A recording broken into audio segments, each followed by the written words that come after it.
السلام علیکم ورحمۃ اللہ وبرکاتہ۔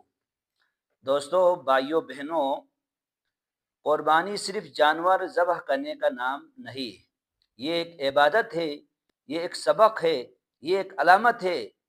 یہ ہمیں یاد دلاتی ہے حضرت ابراہیم کی وہ بے مثال اطاعت، جو اللہ کے حکم پر اپنے بیٹے کو بھی قربان کرنے کے لیے بھی تیار ہو گئے۔ قرآن میں فرماتا ہے لَن يَنَالَ اللَّهَ لُحُومَهَا وَلَا دِمَاؤُهَا وَلَٰكِن يَنَالُهُ التَّقْوَىٰ مِنكُمْ۔ نہ اللہ تک تمہاری جانور کا گوشت پہنچتا ہے، نہ خون، بلکہ تمہارا تقویٰ پہنچتا ہے۔ یعنی اصل مقصد دل کی نیت اللہ کی رضا ہے، خلوص ہے، تقویٰ ہے۔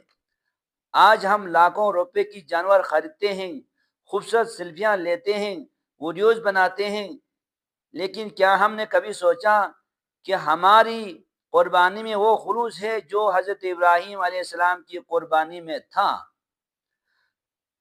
دوستو، قربانی صرف جانور ذبح کرنے تک محدود نہ رکھیں، اپنے نفس کی بھی قربانی دیں، اپنے امنا کی بھی قربانی دیں، غصے کی، حسد کی، تکبر کی بھی قربانی دیں۔ اپنی وقت، مال اور محبت کو اللہ کی رضا کے لیے قربان کریں۔ یہی قربانی کا اصل پیغام ہے کہ اللہ کے حکم کے سامنے جھک جانا، اپنے خواہشات کو پیچھے چھوڑنا۔ اللہ ہم سب کو حقیقی قربانی کرنے کی توفیق عطا فرما، آمین یا رب العالمین۔